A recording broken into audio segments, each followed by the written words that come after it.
This is the legendary stiletto. But is this also a stiletto? Who used stilettos? And how were they used?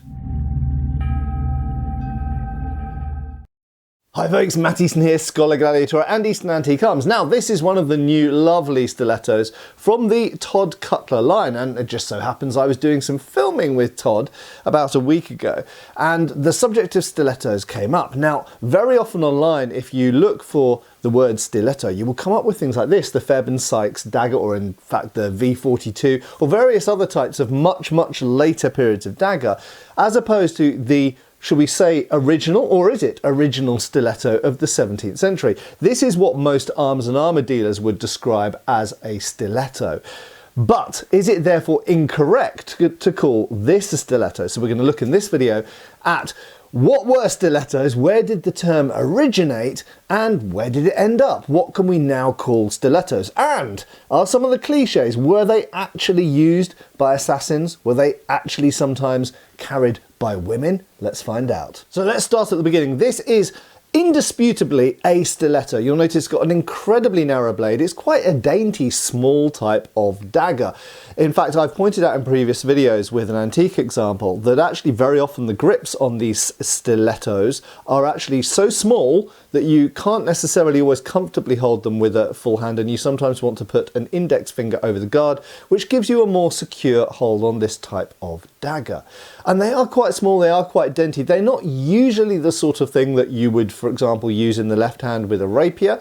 Those are a bigger, what sometimes referred to as main gauche, which just means left hand dagger, parrying dagger if you like.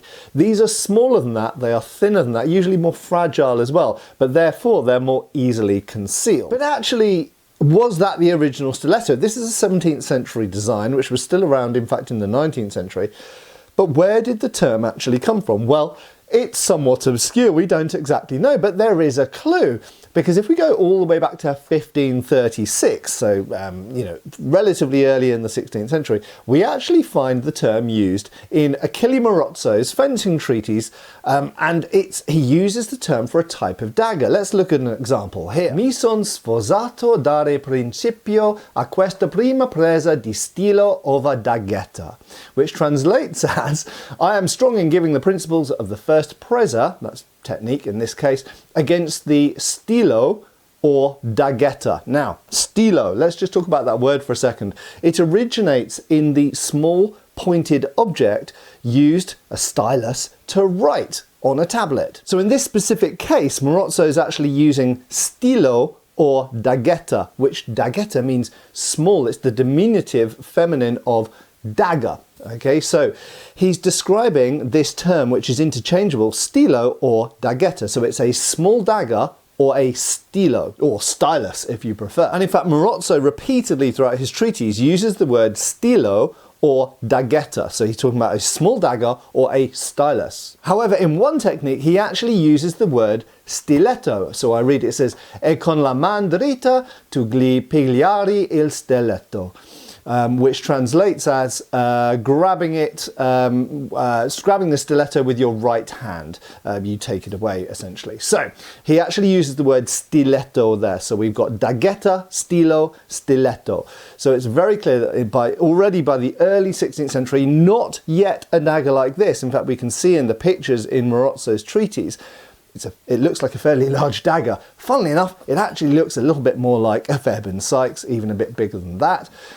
And he's showing techniques against this, and he refers to it as a daghetta, small dagger, or stilo or stiletto. So we conclude that already by the early 16th century, there was a type of relatively small, perhaps largely civilian and concealable, perhaps that's implied, small dagger that's used in civilian attacks and therefore also self-defense, which is already called the stiletto. Now this immediately brings into challenge one of the assertions that's made around stilettos, and that is that they are not edged, they are only pointy. Yes, they are very pointy, very slim. However, it's very clear that if we look at Marozzo as an example, edged versions of these small pointy daggers are referred to as stiletto or daghetta, and they do have edges on them. In fact, already by the time we get to the 17th century, very many types of stiletto don't have edges. They have, for example, triangular or even square, and I have even heard about circular blades. They are just literally a spike, a bit like a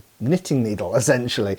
However, some, like this example here, which is based on an example in the Stibbett Museum, which Todd has certainly inspired this Todd Cutler version, does have edges on it. So despite the fact it's very, very thin and needle-like, we couldn't say that this is a chopping or cutting or slashing dagger, but it does have some form of edge on it. Now at this point it's worth questioning, why were these daggers so slim? Well, there's a couple of reasons. One is, even once they're in a scabbard, they become very light, very concealable. But also there's the implication here that they go through layers of clothing and possibly even hidden armour relatively easily because of their narrow diameter. So where a broader blade might stop or struggle to get through thick layers of clothing, or indeed hidden mail, aka chainmail. So it is known that at this period, some people who feared assassination or just generally were overly cautious wore hidden mail or other forms of armour underneath their clothes. This might bypass that type of armour, either slipping between rings or bursting one ring and going through, or indeed going between gaps if it's something like a brigandine. Now, some people have asserted that these originate with the rondel dagger. Now, I strongly don't really believe that that's the case, because the earliest examples we've got of things which are described as stiletto from the 16th century, as we've seen in Marozzo, but as we come forward to the 17th century, always, as far as I've seen, always have crossguards on them. So actually they're a closer relative to the so-called quillon dagger or cross-hilted dagger, rather than the rondel dagger, which is a very specialised armoured fighting weapon. Sometimes used out of armour, but essentially it was developed for fighting in armour with a disc guard, fundamentally.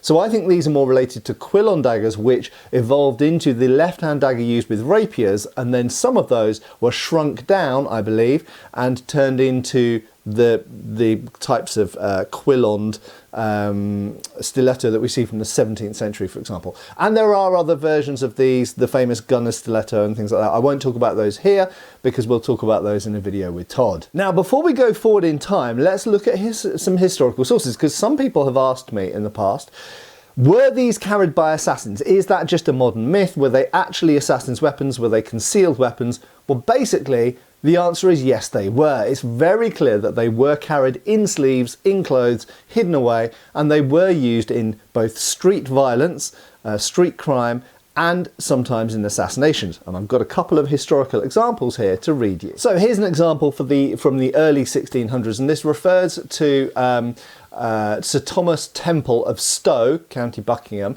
and it refers to Temple's clash with Sir William Andrews of Lathbury, also of County Buckingham, who had married his sister Anne and quarrelled with Temple over an unspecified matter, which had been settled by the Earl Marshal in 1621 to 22.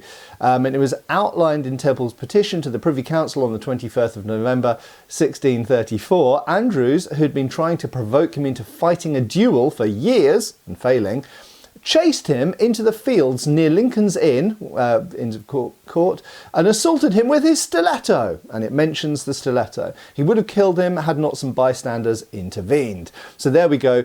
A perfect example of what's being described as a stiletto being used essentially in a crime where the person had failed to provoke this person into an honourable duel. And in fact, further sources actually describe this from a different angle and different perspective, and they say that with his stiletto he wounded him in the shoulder and knee and would have killed him if he hadn't been stopped. We also have an account here from June 1620 from the Calendar of State Papers Domestic under James I, where it describes an assault, striking him a severe blow on the head with his stiletto, which confined him to bed for a fortnight. Well, it sounds like he got off lightly. And here's an example from 1629, so we're still solidly in the 17th century under Charles I, October the 19th.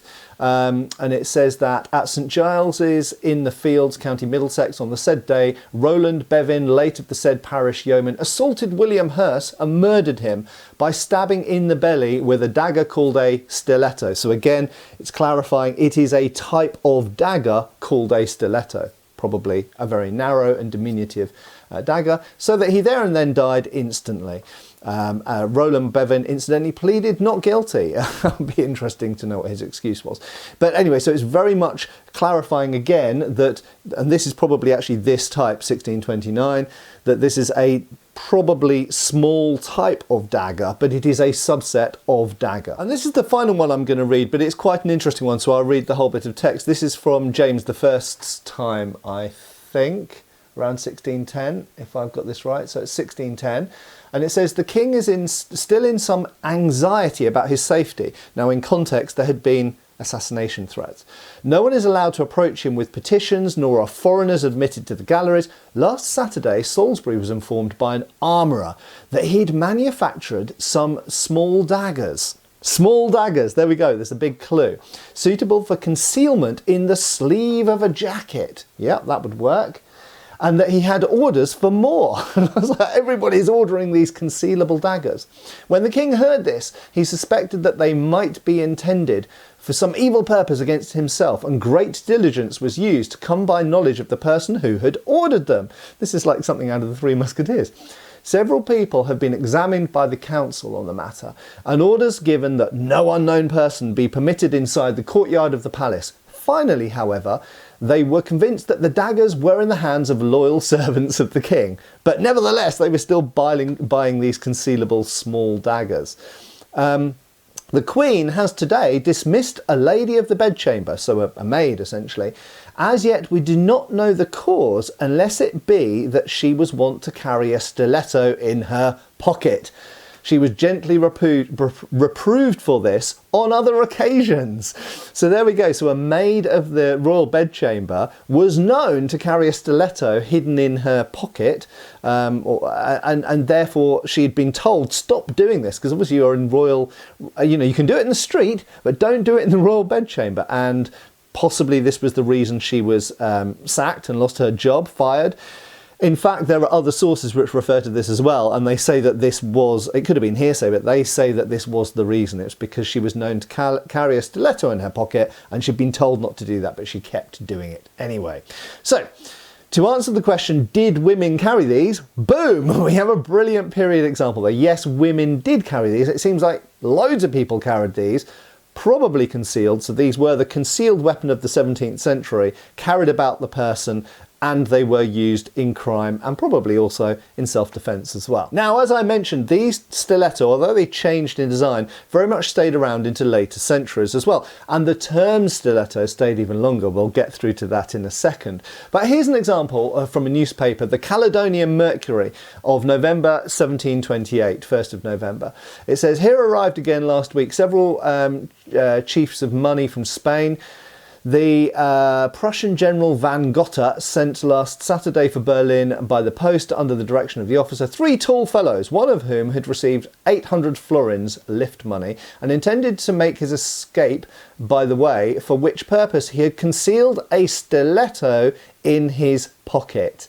But having been discovered at the first stage, his project, was spoiled. So he was caught with his concealed weapon.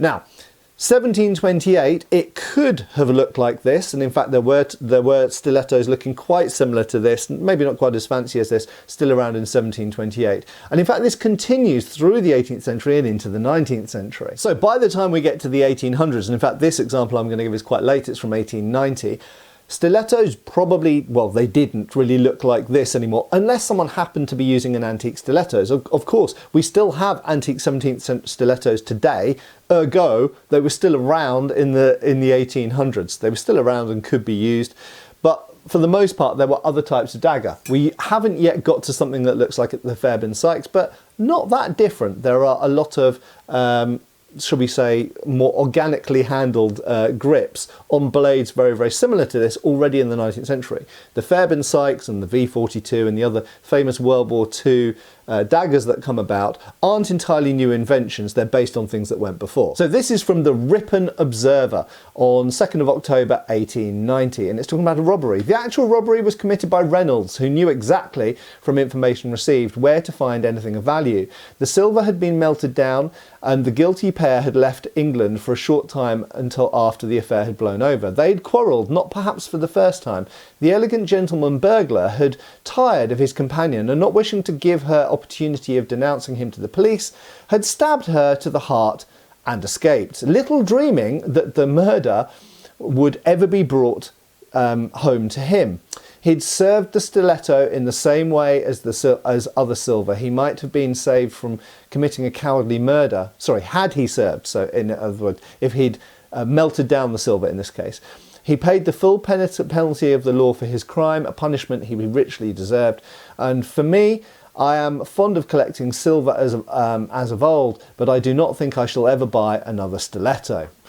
Anyway, it's a long story. I won't go into the details of it. But essentially, the stiletto gave him away as the criminal. But the fact is, they're still using this word stiletto now.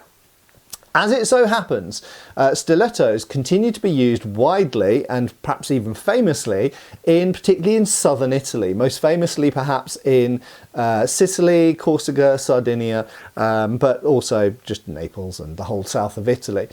They were also used in France as well, and we find the term stiletto very often referred to, or rather used, for daggers being used in crime in the 19th century. So now we come through to the 20th century, and we find in the trenches of World War I and then the battlefields of World War II, various types of combat knife come to the fore. I've made various references so far to the Fairbairn-Sykes dagger, which was developed partly based on daggers made for the Shanghai Municipal Police in the probably 20s and 30s.